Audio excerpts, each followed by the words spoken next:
Mu kitundu ekisooka wasisinkana Maaka, omusajja w'emyaka 31 eyali afiiriddwa buli kimu. Bizinensi yo, obufumbo bwe, essuubi lye ery'okugenda mu maaso. Era nga mu kasirise k'omuzigo gw'ekizikiza yali yeewaddeyo. Wasisinkana nnyina Dorothy eyawulira ekintu ekikyuse mu mwoyo gwe ku kawungeezi akamu mu Novemba n'agwa ku maviivi.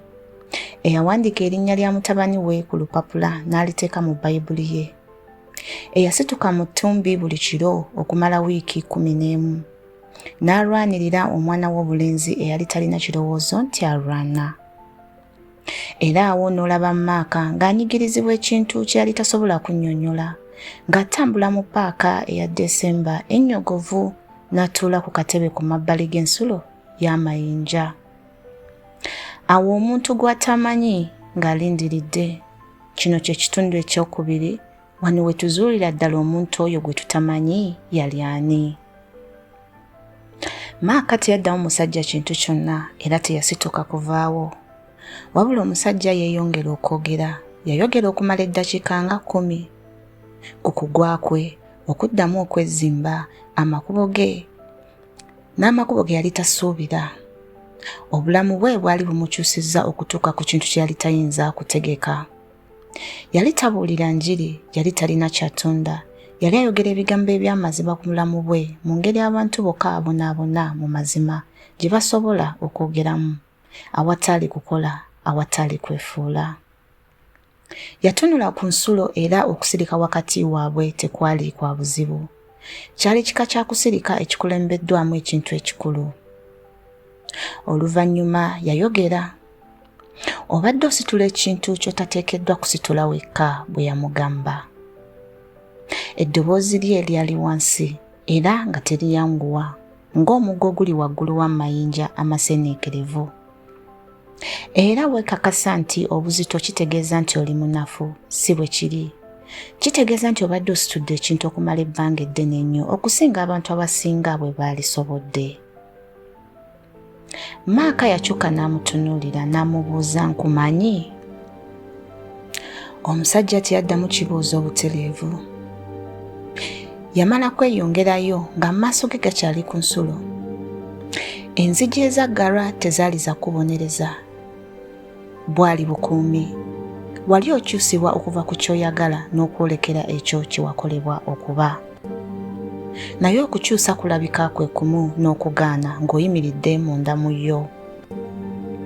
Maaka yawulira ekintu ekikyuse mu kifuba kye ekisumululwa, ekitaali kya magezi naye nga kya ddala, ng'obubuzi obusooka obw'ekifuba okutandika okuwa.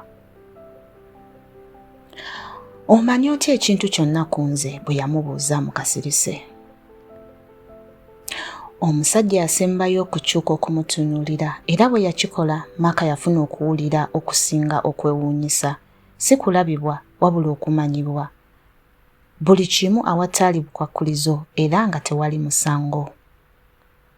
Nkimanyi nti mu nnaku 4 tonnalya mmere ya ddala, omusajja bwe yamugamba.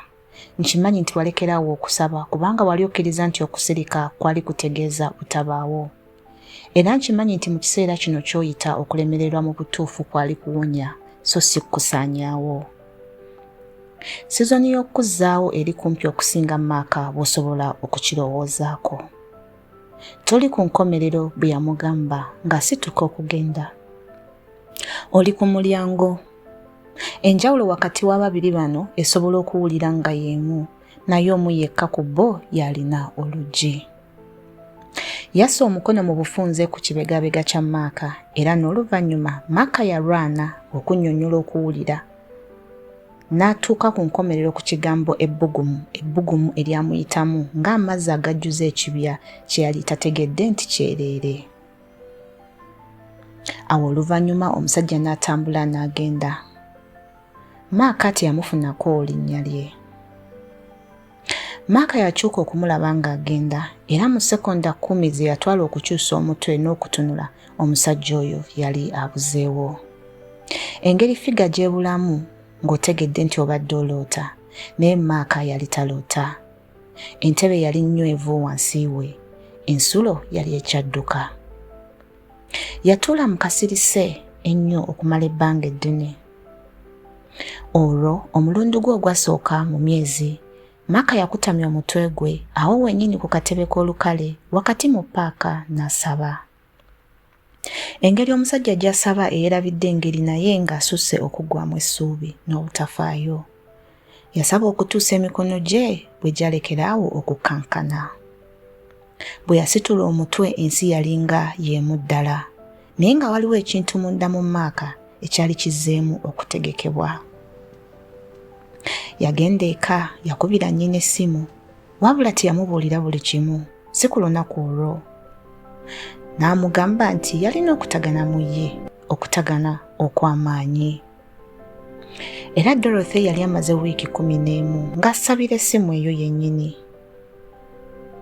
Eyali azzukuka mu ttumbi ng'alwana okulaba akaseera kano yamala n'amugamba nti nkimanyi mwana wange, mbadde naawe ekiseera kyonna. Waliwo ekika ky'omukwano ekigere ekiteerangirira, tekyeteeka bikikwatako ku mutimbagano oba okunoonya okusiimibwa, wabula kimala ne kyeraga mu kasirise, mu kizikiza, mu bifo ewatali muntu mulala ng'atunudde, era kyalubeerera. Dorothy yali tasomangako kitabo kikwata ku kwegayirira, yali teyagendako mu lukuŋŋaana lw'okusaba oba okuwuliriza enjiri ey'okubuulira ku ntalo ez'omwoyo.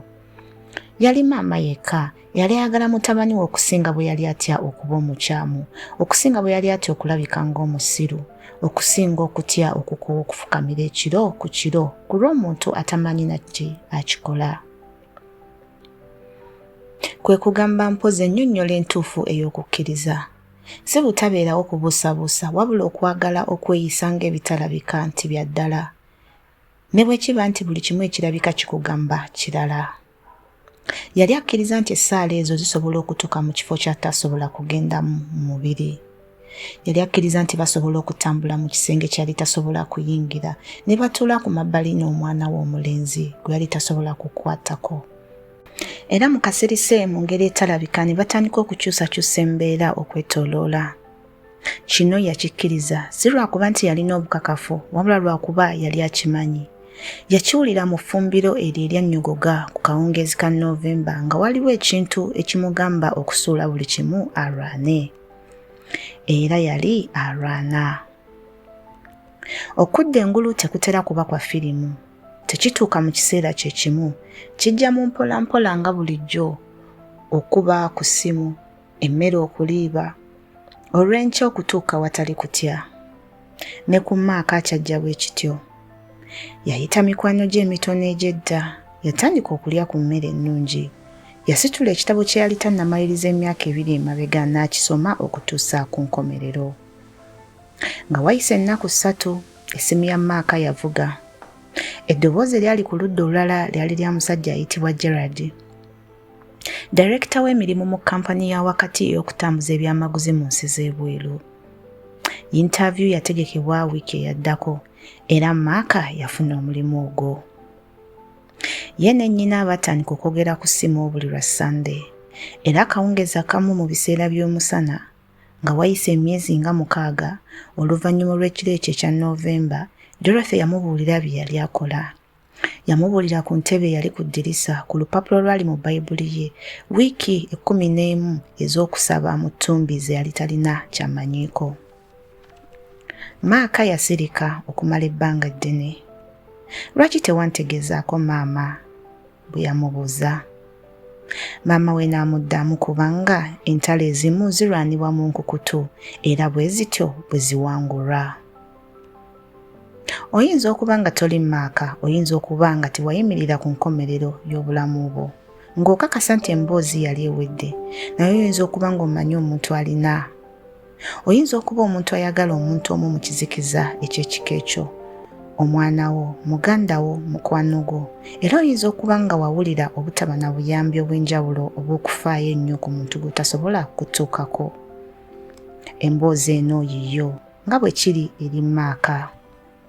Kubanga Dorothy kye yategeera, mu ngeri y'okutegeera, mu by'omwoyo, mu magumba ge, kwe kuba nti okwagala tekyetaagisa kufuna.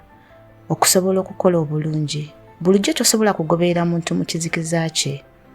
oba oluusi tosobola kwogera bigambo bituufu oba okukuba essimu entuufu oba okulaga mu kiseera kyennyini ekituufu, naye osobola okubalwanirira mu kisaawe kyokka ekisigala nga kiggule nga buli mulyango gw'omuntu guggaddwa. Waliwo ennono empanvu mu kumpi buli nzikiriza n'obuwangwa obw'okukkiriza nti okusaba. Okusaba okwannamaddala, okuwangaala, okwetongodde, okutaliimu kwefaako kusobola okutambuza ebintu ebitali birala bye biyinza kutambuza. Singa bulogo, naye engeri esinga obulongoofu ey'okwagala okukola, okuluŋŋamya ebweru okuva mu kitundu ekisinga obuziba eky'omuntu okutuuka ku bwetaavu obw'amaanyi obw'omulala. Sayansi ayinza obutaba na kiti kiyonjo ku byaliwo wakati wa Dorothy ne mutabani we, naye Maaka ky'akola agiyita ensonga lwaki akyali wano. Bw'oba osoma bino mu kizikiza kyo, bw'oba gwe atudde ku lubalama olw'olugero ng'okakasa nti buli luggi luggaddwawo ku nkomerero, enkalakkalira, olwowulira kino, omuntu ayinza okuba ng'akulwanirira mu kiseera kino mu ngeri gy'otasobola kulaba. Omuzadde, jjajja omu, omukwano gwo atamanyi kukyogera mu ddoboozi ery'omwanguka kyokka nga buli kiro agwa ku maviivi ku lulo. Omukwano okuluŋŋamibwa mu kasirise mu bwesigwa guyinza okuba nga gukola emirimu mu bulamu bwo gy'otannategeera, naye ng'ojja gitegeera oluvannyuma ku ludda olulala olw'okumenyaawo kw'otasobola kulowooza. Era bw'aba nga ggwe maama, taata, mukwano oyo ayagala omuntu eyalekeraawo okweyagala, sigala ng'ogenda mu maaso, sigala ng'olaga mu kasirise, sigala ng'owandiika erinnya ku lupapula, sigala ng'ofukamidde ku mabbali g'ekitanda oba ng'otudde mu ntebe oba ng'otambula mu kitundu ng'owuuba essaala wansi w'omukka gwo eri omuntu atamanyi nti okyogera. Obwesigwa bwo tebubula, si nti tekirabika, si nti kitono. Mu butuufu kiyinza okuba ekintu ekisinga amaanyi ekibeerawo wonna mu nsi mu kiro kyonna.